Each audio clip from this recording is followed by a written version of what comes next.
tried filming this video 3 times at this point. The first time, my wonderful tripod decided to continue drifting throughout the course of the video, therefore ruining literally all of the footage because I was using the back camera to film and I didn't notice until I was already done. But this has happened before. I've had to take multiple takes of a video. It's not abnormal. And then the second time, I of course didn't have my mic plugged in properly, so all of the audio was completely unsalvageable. So here I am approximately 2 weeks later, finally mustering the gumption to actually finish this video, because as much as I enjoy the topic I'm going to be discussing, I was losing steam.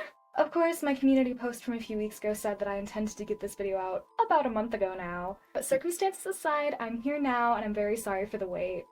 Today I'll be discussing very broadly about the topic of Afton's daughter in the Five Nights at Freddy's franchise. The first of which obviously being Elizabeth from the game's canon, but also Vanessa from the movie, not particularly the games, but the themes kind of tie into each other anyway. I'll also be tying the discussion into Elizabeth, or Baby, from the book canon, more particularly the Silver Eyes series. Because believe it or not, these three actually share a lot of thematic similarities outside of just being the same sort of archetype of character. Elizabeth Afton first made her debut in the game Five Nights at Freddy's Sister Location, appearing only as this very sweet pixelated sprite in the ghostly voice of a British child.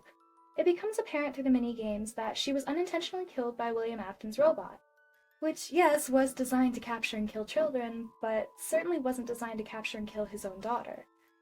From there, Elizabeth began possessing the animatronic Circus Baby, which she was under the impression that her father made specifically for her. And yeah, I don't blame this innocent 7-year-old girl for assuming that this robot was created in her likeness for her specifically, whether or not William actually told her that was the case. Throughout much of the canon material, Elizabeth is portrayed as somewhat of a spoiled child. Literally, in the most recent character encyclopedia, she is explicitly addressed as bringing the term spoiled child to a new level, which, granted, could be some clever phrasing to mean a lot of different things. But I think to the average reader, this portrays a grossly inaccurate portrayal of her character. First of all, Elizabeth is a young child, young enough that she doesn't really have developed critical thinking skills. I mean, she's literally in the 2nd grade. I see painfully few people pointing the blame at her canonically abusive and neglectful father, instead bizarrely blaming Elizabeth for a lot of the mishaps that occur throughout the entire franchise. In her ghostly form, Elizabeth's spirit retains the impression of only one real goal, and that was to impress her father. She wanted nothing more than for her father to love her, and to approve of her, which is why she does absolutely everything in her power to do what she assumes will make him happy. I mean, she outright states this in the conclusion of Five Nights at Freddy's 6, albeit speaking in Baby's voice. Now we can do what we were created to do, and be complete. I will make you proud, Daddy. Watch, listen, and be full. All of that to say, I think this makes the spoiled child claim that much worse. She's spoiled because she wanted attention from her father? Of course she was jealous of the robot that her father spent all of his time admiring instead of her. Yes, she disobeyed William, thus leading to her ultimate death. But she was a very young child as she did this. I mean, how was she to know that her own father was creating evil robotic death traps, more than likely with the intention of using them against her own peers? These themes are further explored in the novels, where Elizabeth grows far beyond just having the mentality of a child, and heartbreakingly details more about what her actual upbringing looked like, at least in the context of the novel's canon. As I said earlier, when I say the novels, I'm referring in this case specifically to the Silver Eyes trilogy, as those books follow their own separate canon from the games and the rest of the books released for the franchise. Elizabeth meets the same fate in presumably the same way in this interpretation. However, Baby isn't merely a machine used to capture children and their remnant, instead being the adult variant of a series of 3 robots created by Henry Emily to imitate the different developmental stages of his deceased daughter Charlotte. You know, Charlie, not the puppet in this context, but still the very first victim of Afton's killing spree and the daughter of Henry Emily. Baby tells Charlie during the climax of the 3rd book that she was crafted with Henry's hatred, perhaps one of our earliest introductions to the concept of agony in the Five Nights at Freddy's franchise. acting as a tangible material that can be sewn into the animatronics to give them bloodthirsty characteristics. She claims that she was forged with hate, and that her very creation was infused with rage and despair, and not a father's love. From there, she became partially possessed by the then severely neglected Elizabeth Afton, and heartbreakingly even tells Charlie a story of a time when William physically abused her. Baby takes on a very unique role in the novels. Once again, she serves as a means for William to get what he wants, but she also acts as somewhat of a caretaker towards him. Because at this point, he has been spring-locked and he's practically undead. She is so overcome with a jealous rage towards Charlie, and the father that loved her so dearly. The same father that forged Baby from his grief, that told her she was wrong from the moment she was born. In neither of her lifetimes did she have a father that loved her, which makes the climax of the book that much more heartbreaking. As Elizabeth is impaled along the same knife as Charlie and Ella, the doll that Henry first poured his grief into after Charlie died, putting an end at last to the tragic series of agony perpetuated by two men that were full of hatred in one form or another. I love Vanessa Shelley so dearly. She is, in my opinion, the perfect blend between the two pre-existing canon interpretations of Elizabeth, wrapped up in a heartbreakingly realistic bow that even ties in some of Game Vanessa's attributes. In the theater, when I was first watching this movie, I was like 2 seconds away from losing my mind sobbing during the final scene.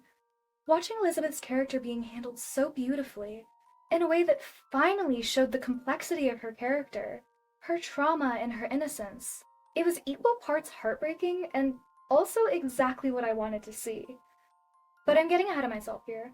Vanessa plays the role of William's daughter in this canon, a fact that we learn during a plot twist towards the very end of the movie. Unlike Elizabeth, Vanessa is alive and relatively well during the timeline of the film, actually having become a cop that frequently pays visits to Mike as he begins his night shift. It's not immediately clear who Vanessa is, and to the average viewer, we're just meant to assume that she's an overzealous police officer. But even Mike is a bit suspicious of her from the beginning, as she's very suspicious of him. Things start to unravel after Mike brings his sister Abby to work with him, who, interestingly enough, acts as kind of an Elizabeth parallel herself. Although she can kind of be seen as Charlie in some ways, it's kind of complicated. Vanessa is immediately wary of this choice, and after Abby accidentally gets hurt playing with one of the animatronics, Vanessa outright threatens to shoot Mike if he dares bring Abby back to the pizzeria. You can do whatever you want with your own life, but if you ever bring Abby back here again, I will shoot you. It's not explicitly stated, but it's very heavily implied that Vanessa understands that Abby is at risk because of her young age. And I might even say that Vanessa sees a lot of her childhood self within Abby, tying that theme back full circle as well. We find out during the climax of the film that Vanessa was very justified in her fear and her anger. This leads to a massive argument between her and Mike, where she reveals who her father really is in the coolest name reveal I have ever seen. His name is William Afton. He's my father. And that now her father is likely going to try to kill both of them for finding out too much. This is where we get perhaps one of the most direct exchanges pertaining to Elizabeth's character that we have ever seen. Vanessa is haphazardly explaining that she's going to be useless to Mike in her father's presence. Mike then remarks that he messed her up pretty badly, and as he says this, you can hear the overlaid sound effect of a child screaming. Presumably Vanessa. The implication that she more than likely either witnessed or helped to clean up her own father's murders is devastating. Worse yet, the children that he killed were likely her very close friends. And to this day, as a grown adult woman, she's still susceptible to his control, just as her friends are in the bodies of those robots. As William begins to attack Mike during the final part of the film, Vanessa draws a gun on her father. Naturally, William begins to berate and demean her, but Vanessa stands her ground. After refusing to put the gun away, William attacks her, and then stabs his own daughter. It's an absolutely devastating exchange, the pain of which obviously not lessened by the stellar acting performances. The subtle facial expressions, the nonverbal communication, the absolute sadness of it all. Thankfully, Vanessa survives this encounter. Mike vows to remain beside her as she heals, finally providing her with some semblance of a family after spending her entire life without one. I love Vanessa Shelley for a lot of reasons, but I especially love that through her, Elizabeth finally has a chance of getting a happy ending. She has a chance to be alive, to have a support system, and to finally be rid of her father's influence. Well, somewhat. Now, why exactly do I call Afton's daughter a scapegoat? Well, the FNAF fandom has kind of a bizarre habit of frequently demonizing children. Cassidy gets a lot of this hatred, as does Gregory and obviously Elizabeth. Every single time an interpretation of Elizabeth's character is created, the fandom finds some way to demonize her, villainizing her more than her serial killer of a father, and completely ignoring the fact that she's one of his victims too. As much as I believe that Vanessa is one of the best interpretations of Afton's daughter, people hated her when the movie first came out. They didn't like her attitude, they thought she was endangering Mike, which I suppose is objectively true, but it completely ignores the very obvious and explicitly stated motivations behind why she did everything she did. And she had a change of heart, obviously not to ignore what she did wrong. But this change of heart and breakaway from her abusive father served to save herself, and also Mike, Abby, and presumably the other children. Afton's daughter is a character as crucial to the Five Nights at Freddy's franchise as William himself, or Henry, or Charlie. She is a crucial gear in the cog of FNAF's storyline, in whichever form that may take, and I'm very eager to see where her character will be taken in the future. And hopefully then, the fandom at large will understand just a little bit more about her.